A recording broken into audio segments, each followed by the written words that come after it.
Imagine a child, small and perhaps a little overwhelmed, stepping into a courtroom or being asked difficult questions in a quiet room.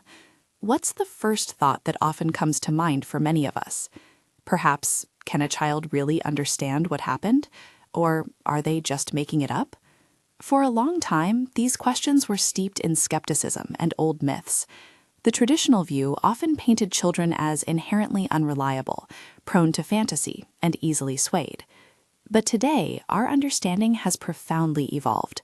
We're moving away from historical misconceptions and towards a more nuanced, evidence-based view of child witnesses. This isn't about ignoring the unique aspects of childhood. It's about understanding them accurately so we can ensure justice is served and children are protected. Understanding child witnesses requires a shift in our paradigm, grounded in psychological research and legal principles. This topic remains critically relevant as we continuously refine forensic practices, legal frameworks, and support systems to balance the pursuit of justice with a child's well-being. The first myth we need to set aside is that children are inherently unreliable. While it's true that child memory isn't identical to adult memory, it's not a matter of simply being worse. It's different. Adults often provide more detail, but they can also reconstruct events or fill in gaps with inaccuracies, relying heavily on the gist of what happened.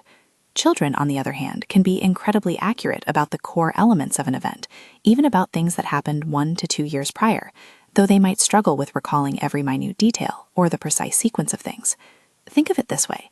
They remember the main plot points vividly, but perhaps not all the intricate scene descriptions. Young children also face unique cognitive limitations. Abstract concepts like explaining what sexual assault means or understanding complex timelines can be challenging. Their vocabulary might be limited, and they might even guess an answer if they feel social pressure to respond, even when unsure. This isn't an intentional deception, it's a developmental stage. Interestingly, a concept called fuzzy trace theory suggests that children are actually less prone than adults to spontaneously creating false memories based on just the gist of a situation. However, they are more susceptible to false memories if they're fed misinformation from external sources, like leading questions. This brings us directly to a critical point: suggestibility. Children, especially younger ones, are generally more suggestible than adults. They're more vulnerable to leading questions and misinformation presented after a specific event. This isn't a sign of inherent unreliability, but rather highlights the immense importance of how we interact with them. This is where specialized forensic interviewing techniques become absolutely crucial. Best practices for interviewing child witnesses are designed precisely to counter suggestibility and elicit the most accurate information possible.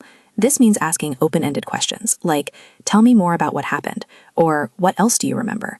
It means rigorously avoiding leading questions, using simple language free of jargon or acronyms, ensuring clarity of reference, and always confirming what they mean by the words they use. We've learned painful lessons from historical cases like the McMartin preschool trial, where repeated and misleading questions unfortunately distorted memories, and in some instances may have even created false ones. The integrity of the interview process is paramount for reliable testimony. Beyond the interview room, there's the courtroom. Can a child truly be competent to testify? Modern legal standards focus not on whether a child understands a formal oath, but on their ability to understand and respond to questions, and to appreciate the necessity of telling the truth. And yes, children as young as 4 years old can provide accurate accounts. However, the memory of very young children, say under the age of 7, differs significantly from older children and adults. Their recollections might be less detailed, and yes, they remain more susceptible to suggestion. This developmental factor is carefully considered when assessing their competence. The criminal justice system itself can be a daunting, even traumatizing experience for a child. The anxiety and fear of facing a defendant in court, the long, drawn-out legal process, these can lead to what's known as secondary traumatization, resulting in long-term mental health problems. Thankfully, the system has evolved to include accommodations designed to mitigate this stress.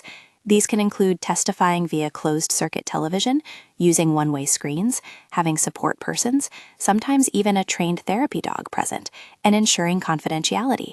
These aren't about making it easy, but about making it possible for a child to tell their story without enduring further harm. Now, it's important to acknowledge that this isn't a perfectly settled field. There are ongoing debates and nuances.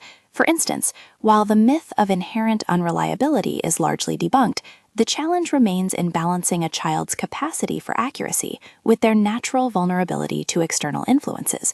We also know that jurors can sometimes hold their own preconceived notions, perhaps believing a crying child is more credible, or that testimony delivered via video is less believable than in person.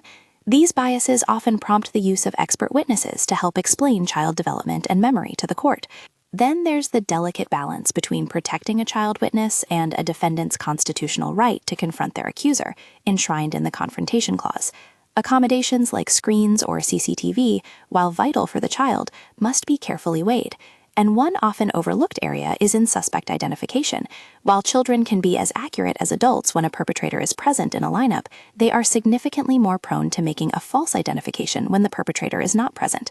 These are complex considerations that require constant attention and careful thought, alongside systemic challenges in interagency collaboration and training among police, social workers, and legal professionals.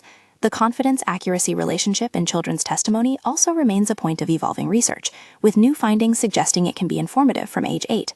So, how should we think about child witnesses without the myths? It boils down to this: we must move beyond simplistic notions of unreliable or prone to fantasy. Instead, we embrace an evidence-based understanding that acknowledges the unique developmental aspects of child memory and communication, alongside their very real capacity to provide accurate information about core events. The journey continues.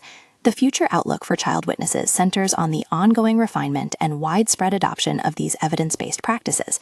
This includes enhanced training for everyone in the criminal justice system, police, social workers, legal professionals, so they truly understand child memory and how to best interact with children. It means fostering even better collaboration between these agencies, creating a more cohesive, supportive, and less traumatizing experience for child witnesses.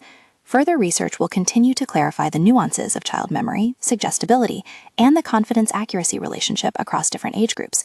Legal systems will continue to evolve, seeking new ways to protect children through appropriate courtroom accommodations, while always carefully balancing these with the constitutional rights of defendants.